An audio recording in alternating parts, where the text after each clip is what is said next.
감사합니다. 하나님 말씀 전도서 11장 1절로 10절 말씀 함께 봉독하겠습니다. 너는 내 떡을 물 위에 던져라. 여러 날 후에 도로 찾으리라. 7에게나 8에게 나누어 줄지어다. 무슨 재앙이 땅에 임할는지 내가 알지 못함이니라. 구름에 비가 가득하면 땅에 쏟아지며 나무가 나무로나 북으로나 쓰러지면 그 쓰러진 곳에 그냥 있으리라. 풍세를 살펴보는 자는 파종하지 못할 것이요 구름만 바라보는 자는 거두지 못하리라. 바람의 길이 어떠함과 아이 벤 자의 태에서 뼈가 어떻게 자라는지를 내가 알지 못한 같이 만사를 성취하시는 하나님의 일을 내가 알지 못하느니라. 너는 아침에 씨를 뿌리고 저녁에도 손을 놓지 말라. 이것이 잘 될는지 저것이 잘 될는지 혹 둘이 다 잘 될는지 알지 못함이니라. 빛은 실로 아름다운 것이라. 눈으로 해를 보는 것은 즐거운 일이로다. 사람이 여러 해를 살면 항상 즐거워할지로다. 그러나 캄캄한 날들이 많으리니 그 날들을 생각할지로다. 다가올 일은 다 헛되도다. 청년이여 내 어린 때를 즐거워하며 내 청년의 날들을 마음에 기뻐하여 마음에 원하는 길들과 내 눈이 보는 대로 행하라. 그러나 하나님이 이 모든 일로 말미암아 너를 심판하실 줄 알라. 그런즉 근심이 내 마음에서 떠나게 하며 악이 내 몸에서 물러가게 하라. 어릴 때와 검은 머리 시절이 다 헛되니라. 아멘. 하나님은 허물과 죄로 죽었던 우리에게 예수 생명을 주셔가지고 사망에서 생명으로 우리를 옮겨주셨습니다. 우리는 예수 생명을 가진 사람들입니다. 예수 생명을 가졌다. 그냥 쉽게 예수 생명이 내 안에 있다 이렇게 생각할 수 있는데요. 좀 의미를 깊이 생각해 보면은 엄청난 의미가 내포되어져 있습니다. 먼저 예수 생명을 가졌다라는 말은 우리가 더 이상 사단의 종노릇하는 인생이 아니라는 겁니다. 더 이상 사단의 종노릇하며 살아갈 필요가 없는 그런 인생이 되어졌다는 것입니다. 그리고 그냥 사단의 종노릇에서 해방되어지는 것으로 끝나는 것이 아니라 내가 예수 생명을 가졌다라는 말은 내가 오직 예수로 살아갈 것을 의미하는 것입니다. 오직 예수로 살아간다. 좀 더 깊게 이야기를 하면 오직 예수로 살아간다는 것은 내가 오직 하나님의 영광만을 위하여 살아가겠다라는 것을 의미합니다. 내가 예수 생명을 가졌다. 오직 예수로 다른 것을 위하여 살아가는 게 아니라 오직 하나님의 영광을 위하여 살아가는 것. 그게 예수 생명을 가졌다라는 말의 의미입니다. 근데 여기서 우리는 많은 실수를 합니다. 우리가 사단의 종노릇 한 데서 해방받았으면은 진짜로 하나님의 영광을 위하여 살아가야 하는데 사실 우리의 삶을 따져보면 하나님의 영광을 위하여 살아가는 것이 아니라 많은 부분 내 영광을 위하여서 내 어떤 목적을 달성하기 위하여서 예수 이름을 사용하고 있다는 겁니다. 내가 내 자신의 영광을 위하여 살아간다. 이 말은 내가 하나님의 자녀가 되었다고는 하지만 실제적으로는 구원받기 전의 삶과 동일한 상태로 살아가고 있다는 겁니다. 내가 신분은 하나님의 자녀가 됐음에도 불구하고 삶 자체는 구원받기 전과 조금도 다를 게 없다는 겁니다. 내가 하나님의 영광을 위하여 살아가지 않고 내 영광을 위하여 살아간다. 내가 옛날에는 다른 신의 이름을 빌어서 내 영광을 위하여 살아갔다면 바뀐 것이 뭐밖에 없어요? 그 신을 내 영광을 위하여서 살아가기 위한 어떤 절대자를 다른 신에서 하나님으로 바꾼 것밖에 없습니다. 그것은 오직 예수가 아니고 그것은 예수 생명이 내 안에 임했다라고 말할 수 없는 겁니다. 예수 생명, 우리가 예수 생명을 가진 사람이다라는 말은 내가 내 영광을 위하여 살아가는 게 아니라 내 인생의 어떤 목적을 달성하기 위해서 하나님의 이름을 부르고 예수 이름을 부르는 게 아니라 오직 하나님의 영광을 위하여 살아가겠다는 그런 의미가 있는 것입니다. 그런데 우리는 그것을 잘 모르고 자신의 영광을 위하여 살아갑니다. 사도 바울이 이렇게 말씀합니다. 그런즉 누구든지 그리스도 안에 있으면 새로운 피조물이라. 이전 것은 지나갔으니 보라 새 것이 되었도다. 그리스도 안에 있으면 우리가 새로운 피조물이라고 이야기를 합니다. 근데 많은 사람들이 이 말씀에 대해서 틀리게 이해를 합니다. 새로운 피조물이 되어졌다고 하니까 창세기 3장의 생각으로 완전히 그 구원받은 하나님 자녀의 생각으로 새로운 피조물이라는 걸 생각하는 게 아니라 창세기 3장의 생각으로 내가 구원받기 전에 어떤 그러한 사고를 가지고 여기다 뭔가 특별한 의미를 부여하려고 합니다. 특별한 의미를 부여할 수도 있습니다. 새로운 피조물, 그러니까 예수 생명, 예수 능력, 예수 권세가 내 것이 되어졌다. 그런 의미에서 새로운 존재입니다. 그러나 중요한 것은 새로운인데 그냥 새로운이 아니고 새로운 피조물이라는 겁니다. 새로운 인격체가 되어졌다고 말하지 않고요. 우리가 새로운 사람이 되어졌다고 말하지 않고 새로운 피조물이 되어졌다고 이야기를 합니다. 내가 어떤 사람이냐? 그리스도 안에 있으면 새로운 피조물입니다. 우리는 강조점을 어디에 두느냐? 새롭게 됐다. 맞습니다. 새롭게 됐습니다. 새롭게 됐는데 새롭게 된 그래도 우리의 실체는 뭐냐? 피조물이라는 겁니다. 피조물은 무슨 말입니까? 창조주가 있고 우리는 피조물이라는 겁니다. 피조물이 해야 될 게 뭐냐? 오직 창조주를 위하여서. 이게 피조물의 본분입니다. 근데 우리는 새로운 것에다가만 강조를 해요. 그래가지고 예수 생명, 예수 능력, 예수 권세, 내가 새로 하나님의 자녀가 되어졌다. 뭔가 그냥 완전히 딱 바뀌어가지고 그래가지고 오직 누구만을 위하여서 내가 새롭게 되어졌으니까 이제 나를 위해서 예수 이름도 나 자신을 위해 사용하고 하나님의 이름도 나 자신을 위하여서 부르고 완전히 내가 중심이 되어져 버려요. 그러나 우리는 새로운 존재가 되어졌어도 중요한 것은 새로운 피조물이라는 사실입니다. 피조물이 뭡니까? 하나님께 지음을 받은 존재입니다. 하나님께 절대 순종하고 하나님의 말씀에 절대 복종해야 될 그런 존재가 새로운 피조물이라는 것입니다. 피조물이라는 사실을 망각하니까 진정으로 하나님이 원하시는 은혜를 누리지 못하게 되는 겁니다. 피조물이다. 창조주가 계신다는 이야기입니다.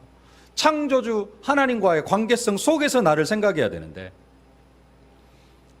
하나님이 허물과 죄로 죽었던 사단의 종노릇 하던 우리를 새롭게 만드셨어요.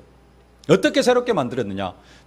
사단의 종노릇 하다가 지옥 갈 그런 피조물이 아니라 이제는 그리스도 안에서 온전히 하나님의 영광을 위하여 살아갈 새로운 피조물로 우리를 만들었다는 겁니다.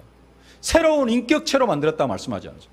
새로운 인간으로 만들었다 말씀하지 않습니다. 끝에다 강조하는 거면 피조물. 새롭게 되어졌지만 우리의 존재는 피조물이라는 사실입니다. 하나님의 영광만을 위하여 살아갈 새로운 존재. 지금까지는 사단의 종노릇 하면서 사단이 좋아하는 일, 사단의 심부름만 하고 살았는데 이제는 새롭게 되어져서 하나님의 영광을 위하여 살아갈 그런 존재가 되어졌다는 겁니다. 이 피조물이라는 단어의 의미를 부여하지 않으니까 저주, 재앙에서 사탄의 권세에서 완전히 해방되어 가지고 내 자신만을 위하여서 마음대로 살아갈 수 있는 그러한 존재가 되어진 것으로 착각을 한다는 겁니다. 그런즉 누구든지 그리스도 안에 있으면 새로운 피조물이라고 합니다. 또 앞에 그리스도 안에 있으면 이야기를 합니다. 그냥 우리가 새로운 피조물이 되어진 게 아니라 그리스도 안에 있으면 누구든지 그리스도 안에 있으면 새로운 피조물이라. 그리스도 안에 있다라는 말은 무슨 말이냐? 내가 그리스도 안에 있다라는 말은 내가 창세기 3장에 내가 십자가에 못 박혀 죽었다라는 이야기입니다. 그런즉 누구든지 내가 그리스도와 함께 십자가에 못 박혔나니 그런즉 이제는 내가 산 것이 아니오 오직 내 안에 그리스도께서 사신 것이라. 이제 내가 육체 가운데 사는 것은 나를 사랑하사 나를 위하여 자기 몸을 버리신 하나님의 아들을 믿는 믿음 안에서 사는 것이라. 내가 산 것이 아니고 예수님이 십자가에 못 박혀 죽으실 때 나도 함께 십자가에 못 박혀 죽는 것을 이야기를 합니다. 내가 죽지 않으면 사실은 우리는 진정한 새로운 피조물이 되어질 수 없습니다. 그런데 우리는 안 죽고, 나는 안 죽고, 창세기 3장 속에 살아가던 나는 안 죽고 새로운 피조물 돼가지고 그냥 예수 생명, 예수 능력, 예수 권세 가지고 막 살아가려고 합니다.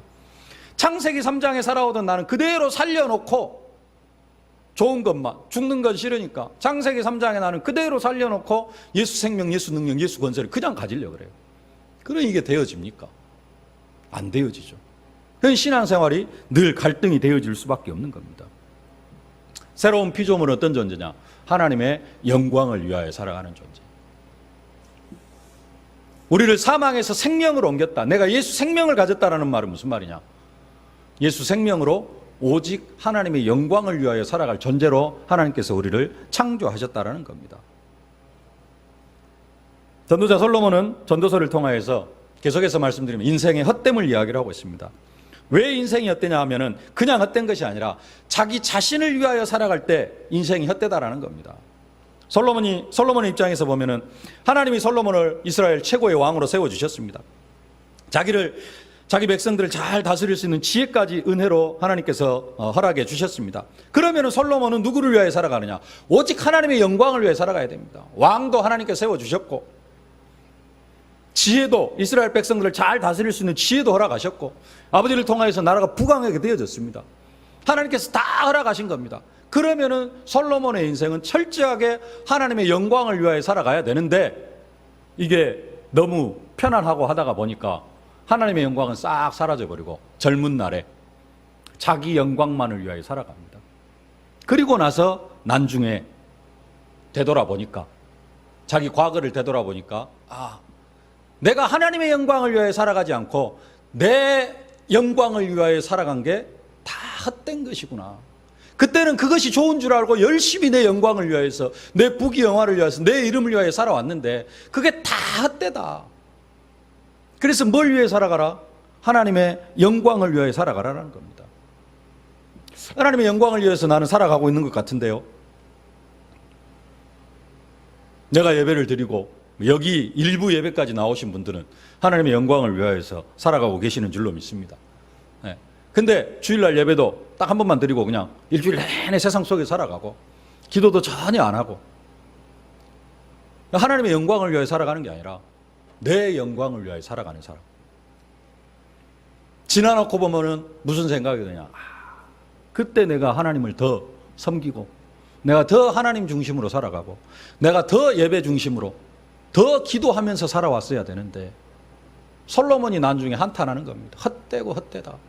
내가 그 부귀 영화를 위하여서, 내 이름을 위하여서, 내 이름을 온 세상에 날리기 위하여서 내가 그렇게 살아온 게 다 헛되구나. 솔로몬의 고백입니다. 모든 것을 다 가져봤고 모든 것을 다 누려봤던 그 솔로몬의 고백. 그게 다 헛되구나. 여러분 20년 후에, 30년 후에, 50년 후에 그때 진짜 오늘 이 순간을 생각하면서 내가 정말로 더 하나님 앞에 예배하고 더 하나님 앞에 기도하고 살았어야 되는데 뭐가 그리 바쁘다고 세상으로 그리 일로, 그게 다 헛된 것인데, 그게 지금 솔로몬의 고백입니다. 헛된 인생 되어지지 않기를 주님의 이름으로 축복합니다. 그래서 참된 지혜를 하나님을 아는 것이고 하나님을 경외하는 것임을 지금 계속해서 솔로몬은 전도서를 통하여서 말씀하고 있습니다. 그럼 어떻게 하는 것이 하나님을 경외하는 것인가? 오늘 1절 2절 말씀 함께 봉독하겠습니다. 너는 내 떡을 물 위에 던져라. 여러 날 후에 도로 찾으리라. 7에게나 8에게 나누어 줄지어다. 무슨 재앙이 땅에 임할는지 내가 알지 못함이니라. 잘 많이 들어보시던 말씀이죠. 내 식물을 물 위에 던져라. 개혁성경에는 내 식물로 나왔습니다. 개혁 개정, 새로 개정된 판에는 내 떡을 물 위에 던지라 그렇게 말씀합니다. 구제에 관한 이야기입니다. 많은 사람들을 구제하고 돌보라라는 겁니다. 2절에 보니까 7에게나 8에게 나누어 줄지라. 7, 8 많은 사람에게 나누어주는 삶을 살라라는 겁니다. 근데 그냥 단순하게 나누어주는 삶이 아니라요, 물 위에 던져라. 뭐 하지 말고 물 위에 던지면 어떻게 됩니까? 그냥 떠내려가 버리는 겁니다. 그 말은 보상을 바라지 말고 하나님께 드리는 마음으로 구제를 하라는 겁니다. 절대 내가 뭔가 구제를 하는데 그냥 쉽게 말해서 하나님 앞에서 하라는 겁니다. 어떤 주석에는 보니까 사람에게 보상받을 것을 생각하지 말고 하나님 앞에 보상받을 보상을 받을 그런 마음으로 드리는 것, 구제하는 것, 그것이 내 식물을, 내 떡을 물 위에 던지는 것이라 그러는데요. 사실은 그것도 틀린 말입니다. 우리가 하나님 앞에서 무슨 보상을 바라고 그런 존재가 안 되어집니다. 우리가 하나님 앞에서 하는 모든 것은 나를 저주와 재앙 가운데서 운명과 팔자에서 구원해 주신 그 구원에 대한 감사로 해야 되는 겁니다. 내가 이것을 하니까 하나님 여기에 대한 보상을 해 주십시오. 그것을 바랄 수 있는 그런 존재가 아니라는 것입니다. 보상을 바라고 우리가 하나님 앞에 선신을 하고 뭔가 하나님 앞에 보상을 바라고 구제를 하고 보상을 바라고 내가 하나님 앞에 헌신을 한다. 그것은 사실은 어떤 면에서는 아직도 우리가 창세기 3장 속에 있는 겁니다. 구원받기 전의 상태 속에 있는 거예요. 뭔만 바꾼 겁니까? 대상만 바꾼 거라니까요. 옛날에는 부처 앞에 가서 열심히 빌었다면은 이제는 그냥 딱 대상만 바꾼 거예요. 뭐 하기 위해서? 나 잘 먹고 잘 살고 나 축복받기 위해서 그 대상을 하나님으로만 바꾸는 겁니다. 하나님은 내가 어떤 보상을 대가로 하면서 하나님 앞에 헌신하고 구제하고 그럴 뿐이 아니라는 겁니다. 내 떡을 던지라고 하는데요. 그 떡도 사실은 내 것이 아니라는 겁니다. 고린도서 4장 7절에 이렇게 말씀합니다. 누가 너를 구별하였느냐? 내게 있는 것 중에 받지 아니한 것이 무엇이뇨? 네가 받았은즉 어찌하여 받지 아니한 것 같이 자랑하느냐? 내게 있는 것 중에 받지 아니한 것이 무엇이뇨? 나에게 있는 것 중에 하나님께 은혜로 받지 아니한 것이 뭐가 있냐 이겁니다. 모든 것을 하나님께로부터 받았기 때문에 그냥 물 위에 던지는 것처럼 구제도 하고 헌신도 하라는 겁니다. 뭘 바라지 말고 보상을 바라지 말고요. 누구 앞에서 해라? 하나님 앞에서 하라는 겁니다. 무엇을 하든지 간에 사람 앞에서 먼저 뭔가 좀 칭찬을 받고 사람 앞에 뭔가를 내세우기 위해서 그런 걸 하는 게 아니라 물 위에 그냥 던지면은 흘러가 버리는 겁니다. 흘러가 버리는데 근데 그것을 하나님께서는 도로 찾게 해주신다. 그냥 그것은 뒤에 것은 하나님이 하실 일입니다. 우리의 중심은 뭐냐? 그냥 하나님 앞에서 이 모든 것이 하나님의 것이니까 하나님께 드립니다. 그래서 구제도 하고 헌신도 하는 겁니다. 이런 마음으로 하라는 겁니다. 구약 성경에는 가난한 사람들을 잘 돌봐야 될 것을 명령하고 있습니다. 신명기 15장 7절로 8절에 내 하나님 여호와께서 내게 주신 땅 어느 성읍에서든지 가난한 형제가 너와 함께 거하거든 그 가난한 형제에게 내 마음을 강팍히 하지 말며 내 손을 움켜쥐지 말고 반드시 내 손을 그에게 펴서 그 요구하는 대로 쓸 것을 넉넉히 꾸어주라.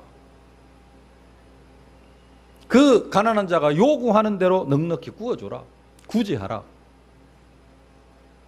가난한 사람들의 대표 고아와 과부들입니다. 힘없는 사람들입니다. 그들에 대해서도 말씀합니다. 네가 밭에서 곡식을 벨 때 그 한 뭇을 밭에 잊어버렸거든 다시 가서 취하지 말고 객과 고아와 과부를 위하여 버려두라. 그리하면 내 하나님 여호와께서 내 손으로 하는 범사의 복을 내리시리라.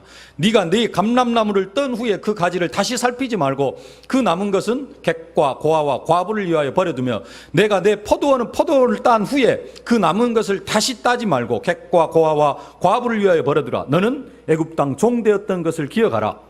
이러므로 내가 내게 이 일을 행하라 명하노라. 가난한 사람들을 위하여서 많은 사람들을 위하여서 구제하고 도와주라는 겁니다. 더 중요한 것 뭔가 보상을 받을 것으로 생각하지 말고 내 모든 것이 하나님께 받은 것이기 때문에 하나님 앞에 드리는 마음으로 중요한 건 뭐냐? 내가 하나님 앞에서 살아야 될 것을 말씀합니다. 무슨 일을 하든지 간에 누구 앞에서? 하나님께 하는 것처럼.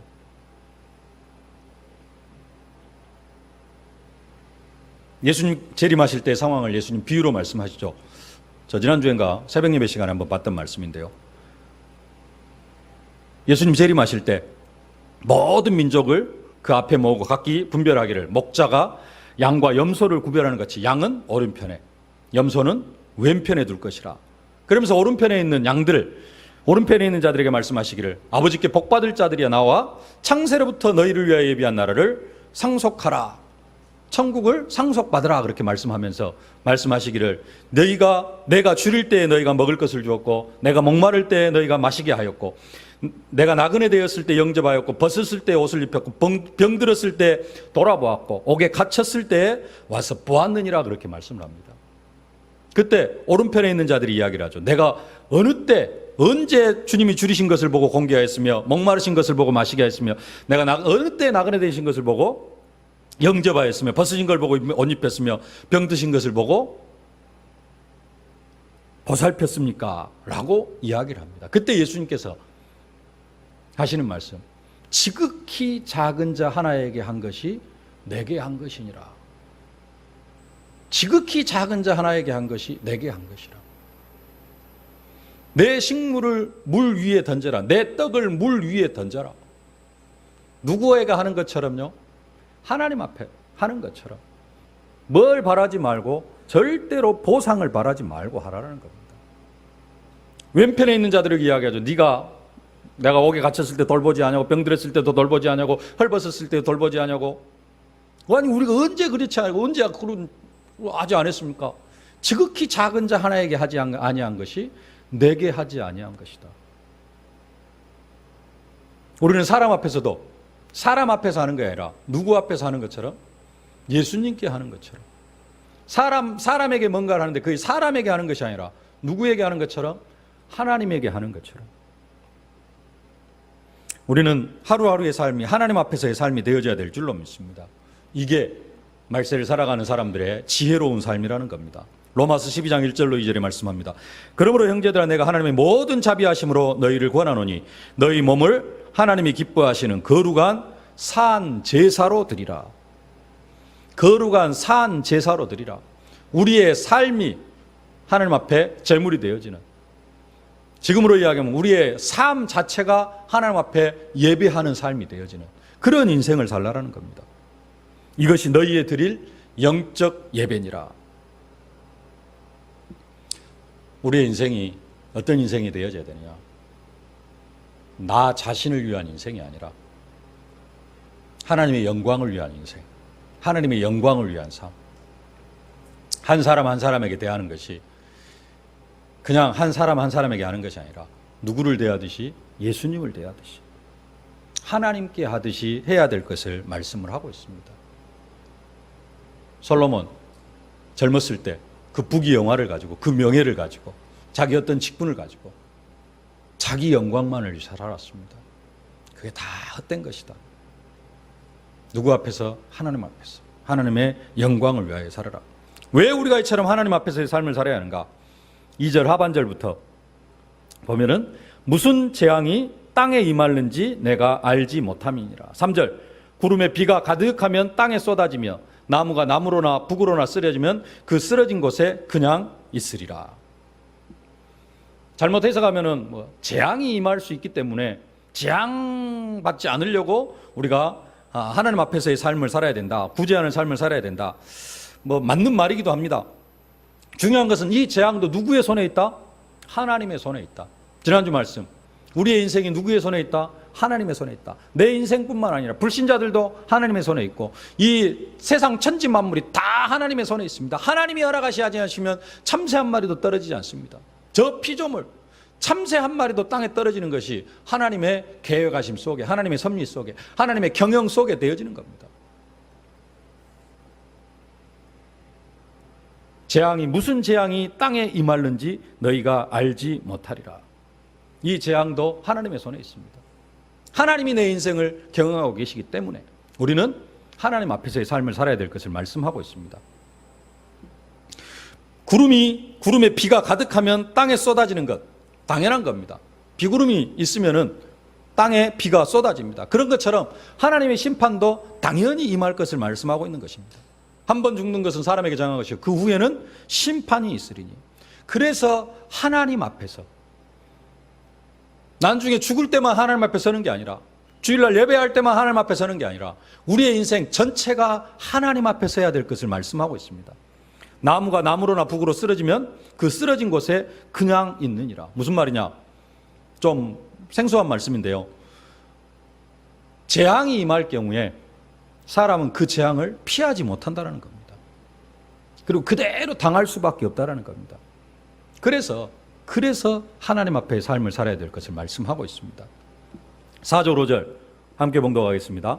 풍세를 살펴보는 자는 파종하지 못할 것이요 구름만 바라보는 자는 거두지 못하리라. 바람의 길이 어떠함과 아이벤 자의 태에서 뼈가 어떻게 자라는지를 내가 알지 못한 같이 만사를 성취하시는 하나님의 일을 네가 알지 못하느니라. 풍세, 바람이 부는 방향을 말합니다. 팔레스틴 그 이스라엘 땅에서는요, 일반적으로 서쪽에서나 그 서풍이나 북서풍이 불면은 이 바람은 비올 바람이다. 우리나라도 그러죠. 무슨 바람이라고 그러죠? 쇳바람이 불면은 비가 온다. 뭐 그런 이야기 많이 하셨는데, 어른들이.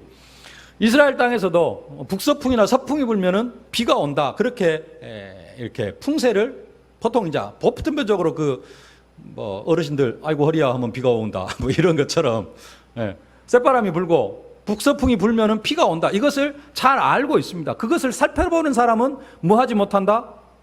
파종하지 못한다. 파종을 하려고 하면 언제 파종을 해야 됩니까? 비 올 것을 맞춰가지고 파종하고 나면은 비가 싹 뿌려줘야지 이게 이제 씨앗이 이렇게 뿌리를 내리고 잘 자랄 수 있잖아요. 근데 풍세를 살피면서 비가 안 올 것 같아. 그러니까 파종을 못 해. 그렇다라는 겁니다, 지금. 그리고 구름만 바라보는 자는 거두지 못하리라. 구름이 이렇게 일어나면 어떻게 됩니까? 비올 구름이 일어난다는 것이죠. 곡식을 거두려고 하는데 비가 올라 그래요. 거두면 돼요, 안 돼요? 안 됩니다. 이거 마르지를 못하니까. 햇빛이 쨍쨍 날 때, 앞으로 한 2, 3일 정도 햇빛이 바짝 나겠다. 이럴 때 보리도 수확을 하고 나락도 수확을 해야 됩니다. 지금은 뭐 기계가 다 하지만 옛날에는 다 앞에서 말려야 되니까요. 그러니까 바람이 불고 구름이 일어나고 이런 것들을 살피면서 막 하나씩 따지는 사람은 파종도 못하고 수확도 못한다는 겁니다. 그런 것에 너무 연연해 하지 말라는 겁니다.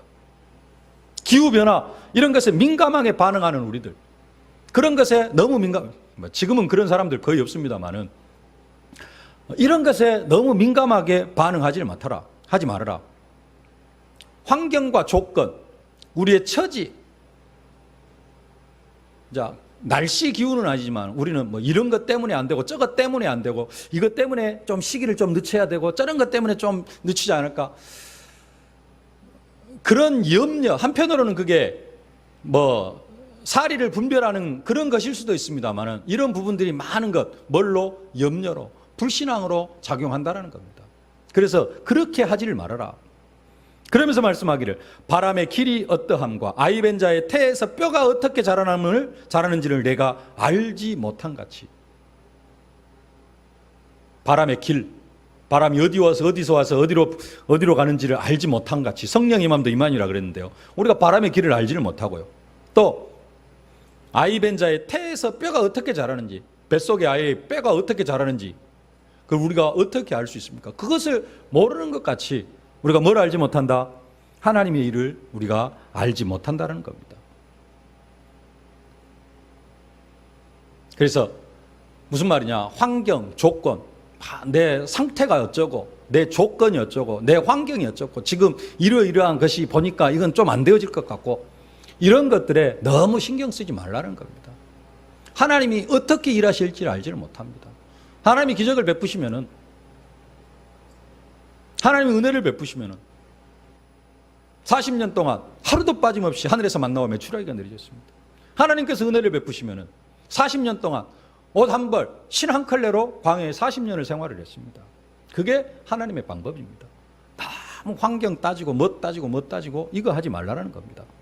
6절 말씀 함께 봉독하겠습니다. 너는 아침에 씨를 뿌리고 저녁에도 손을 놓지 말라. 이것이 잘 될는지 저것이 잘 됐는지 혹 둘이 다 잘 될는지 알지 못함이라. 사람이 사는 동안에 힘써 일을 해야 될 것을 말씀하고 있습니다. 아침에는 씨를 뿌리고 저녁에도 손을 놓지 말라. 24시 하루 종일 근면하게 일할 때 하나님께서 그 결과를 베풀어 주실 겁니다. 인간이 뭔가를 열심히 한다고 해서 되어지는 것이 아니라 그 결과를 누구에게 맡겨라? 하나님께 맡기라는 겁니다. 하나님께 맡기고 나는 내 삶의 현장에서 뭘 하면 된다? 최선을 다하면 된다. 아까 앞에서처럼 바람이 불니까 이것 좀 늦춰야 되고 비가 올 것 같으니까 이건 취소할 수 없고, 그게 아니라 아침 저녁 끝까지 바람이 불든지 뭐가 하든지 우리는 모든 것들을 하나님께 내어 맡기고 그 결과도 하나님께서 책임져 주실 것이기 때문에 이것이 잘 되는지 저것이 잘 되는지 하나님께 축복하시면 다 잘 될 수도 있다는 겁니다. 계속해서 하는 이야기는 뭡니까? 내 인생이 환경, 처지 뭐 이런 거 따라지지 말고, 보상 이런 거 따지지 말고 누구 앞에서 살아가야 된다? 하나님 앞에서 살아가야 되고, 내 영광을 위해 살아가는 것이 아니라 하나님의 영광을 위하여 살아갈 것을 말씀을 하고 있는 것입니다. 7절 말씀 함께 봉독하겠습니다. 빛은 실로 아름다운 것이라 눈으로 해를 보는 것이 즐거운 일이로다. 눈으로 해를 보는 것이 즐거운 일입니까? 8월달 뜨거운 한낮에 태양을 보는 것은 즐거운 일이 결코 아닙니다. 시력을 이를 잘못 오래 쳐다보면 시력을 상할 수도 있는 그 일이 해를 보는 것인데요. 오늘 전도자는 해를 보는 것이 즐거운 일이라 그렇게 이야기를 합니다. 여기서 빛이나 해는 태양을 말하는 것이 아니라 빛은 생명을 의미합니다. 생명. 그래서 좀 구체적으로 이야기하면은 세상의 삶, 우리가 세상 속에서 살아가는 삶을 이야기를 합니다. 삶. 그 삶이 실로 아름다운 것이다 그렇게 이야기를 합니다.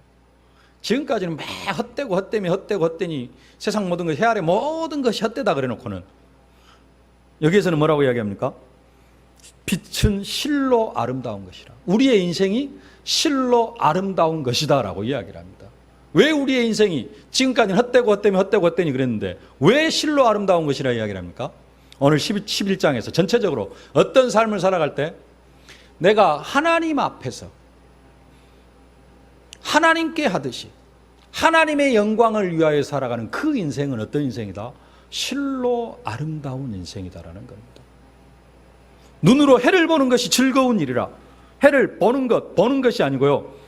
보는 것이라는 의미보다는 좀 더 구체적으로 체험하는 것입니다. 인생을 한번 살아보면은 그 인생이 즐거운 것이다. 어떻게 살아보면은 내 것을 챙기면서 막 내 것 하면서 살아가는 그런 인생이 아니고, 환경 쳐다보면서 이것이 어쩌고 저것이 어쩌고 막 그렇게 살아가는 것이 아니고, 내가 하나님 앞에서 하나님의 영광을 위하여서 솔로몬처럼 젊은 날 자기의 어떤 명예와 자기의 어떤 이 영광을 위하여 살아가는 것이 아니라 내 인생은 하나님의 것이다. 나는 새로운 피조물이다. 하나님의 영광을 위해 새롭게 지음받은 사람이다. 이 확신을 가지고 진짜로 하나님 앞에서 살아가면은 우리의 인생이 실로 아름다운 것이고, 그 삶을 살아보면은 그 인생은 정말로 즐거운 인생이 되어질 것을 말씀하고 있습니다. 내 인생이 즐겁지 않다. 왜 즐겁지 않냐? 하나님 안에서 살지 않기 때문에, 하나님의 영광을 위해 살지 않기 때문에 그렇습니다. 내 영광을 위하여서, 내 어떤 목적을 달성하기 위해서 열심히 살아가니까 인생이 고달퍼지는 겁니다. 우리는 그런 존재가 아닙니다. 새로운 피조물입니다. 피조물은 창조주를 위하여 존재하는 인생입니다. 우리는 늘 밖에서 구원받은 하나님의 자녀가 되어졌음에도 불구하고 아직도 모든 질서는 뭐 가지고 창세기 3장 속에 있던 그 상태 가지고 교회를 나오고 예배를 드리고 이러다 보니까 예수 믿는 것도 옛날하고 별반 다른 게 없고 또 곤욕이 되어지고 힘들고 어렵고. 오늘 전도자가 이야기를 합니다. 경험해서 내가 옛날에 그래봤다. 그래서 헛되다. 그렇게 살지 말고 누구 앞에서 살아라? 하나님 앞에서 살 것을 말씀하고 있습니다. 8절 말씀 함께 봉독하겠습니다. 사람이 여러 해를 살면 항상 즐거워할지로다. 그러나 캄캄한 날들이 많으니 그 날들을 생각할지로다. 다가올 일은 다 헛되도다. 여러 해를 살면서 항상 즐거워하라. 미래에 대한 근심 걱정, 내일을 생각하긴 합니다만은 준비를 해야 됩니다. 오늘 새벽 말씀처럼 하나님께서 은혜를 베풀어 주시는데요. 그래서 오늘부터 시작하고 내일 기이한 일을 행하실 것을 말씀을 하고 있습니다. 그래서 우리가 미래를 생각할 때 하나님께서 행하실 그 기이한 일들을 생각해야지, 우리는 그 하나님 앞에서 살지 않다 보니까 미래를 생각하면 염려가 찾아오고 불신앙이 찾아오고. 맞습니다. 오늘 말씀처럼 미래에 어떤 일들이 일어나요? 캄캄한 날들이 많습니다. 그러다 보니까 사람들은 이게 왜 그러느냐, 하나님 앞에 생각을 하지 않으면 다 캄캄합니다. 그런데 하나님께서 내 인생을 경영하시고 하나님의 생각이 다 이루어지면 어떻게 됩니까? 내 인생이 캄캄합니까? 그렇지는 않습니다. 하나님의 경영이 내 인생을 통하여 이루어지면 나는 세계복음의 주역이 되어져 있을 거예요. 얼마나 영광스러운 인생입니까? 근데 그걸 보지 못하니까 캄캄한 것이 많아지는 겁니다. 그래서 앞에서 뭐라고 이야기하죠? 열해를 살면서 항상 즐거워할지로다. 하나님 앞에 사는 인생이 되어지면은 우리의 인생이 항상 즐거운 인생이 되어지고 미래에 대한 염려도 다 사라질 것을 말씀을 하고 있는 것입니다. 말씀을 맺겠습니다. 참 지혜는 뭐냐? 하나님 앞에서의 살아가는 삶입니다. 우리의 신분은 어떤 신분이냐? 하나님의 영광을 위하여 살아갈 존재라는 겁니다. 코람데오라는 말이 있습니다. 하나님 앞에서. 내가 정말로 하나님 앞에서 살아가고 있는가? 사실 많이 따져보면요, 하나님 앞에서의 삶이 아니라 사람 앞에서 하나님의 영광을 위하여가 아니라 나의 영광을 위하여 살아갈 때가 많이 있습니다. 하나님을 의식하면서 살아가는 것이 아니라 사람을 의식하면서 살아갈 때가 많습니다. 그러면 결국 종교생활하는 인생이 되어지고요. 그러면 결국 우리의 인생이 힘들어질 수밖에 없습니다. 내 떡을 물 위에 던져라. 예배하고 구제하는 것을 넘어서서요, 지금 우리에게 있어서는 예배하고 기도하고 직장생활하고 가정생활하고 이 모든 것들을 하나님 앞에서 하듯 하고 하나님의 영광을 위해서 하라라고 오늘 전도자가 말씀하고 있습니다. 정말로 내가 얼마만큼이나 하나님 앞에서의 삶을 살고 있는가? 일주일의 삶 속에서 내가 얼마만큼 하나님 앞에서의 삶을 살고 있는가? 내가 정말로 내 떡을 물 위에 던지는 그러한 심정으로 살아가고 있는가? 아니면 아예 던질 생각도 못하고 움켜쥐고 더 많은 것을 움켜쥐려고만 살아가고 있는가? 한 주간 동안 묵상하시면서 전무한 은혜를 받아 누리는 그러한 응답의 한 주간이 되어지실 수 있기를 주님의 이름으로 축복합니다. 살아계신 아버지 하나님, 은혜와 사랑을 진심으로 감사를 드립니다. 새로운 피조물 되어져서 우리가 오직 하나님의 영광만을 위해 살아갈 존재일진데 하나님, 아직도 창세기 3장에 묶여서 내 영광을 위하여서 하나님 앞에서 살아가는 것이 아니라 사람 앞에서 사람을 의식하면서 살아왔던 적이 많음을 고백합니다. 아버지 하나님, 정말로 전도자 솔로몬의 말씀을 따라서 오늘 하나님의 말씀을 따라서 우리의 떡을 물 위에 던지면서 하나님께 하듯 하고 모든 삶이 하나님 앞에서 진행되어지는 인생이 되어질 수 있도록 은혜로 함께하여 주옵소서. 예수님의 이름으로 기도하옵나이다. 아멘. 만왕의 왕이 되신 우리 구주 예수 그리스도의 은혜와 우리 교회와 내 인생과 나의 가정, 산업을 친히 경영하시는 우리 아버지 하나님의 무한하신 사랑하심과 우리가 현장에서 증인의 사명을 감당해 나아가도록 순간순간 능력으로, 권능으로, 증거로 함께 하시는 성령의 충만하신 역사가 이제는 더 이상 내 영광을 위하여 살아가는 것이 아니라 하나님의 영광을 위하여 살아가기를, 그래서 정말로 내 식물을 물 위에 던지는 것 같은 그러한 사람 앞에서의 삶이 아니라 하나님 앞에서의 삶을 살아가기를 소망하는 모든 언약 백성들 머리 위에, 저들의 가정과 자녀, 현장, 산업, 기도 제목 위에 이제로부터 영원토록 항상 함께 계실지어다. 아멘.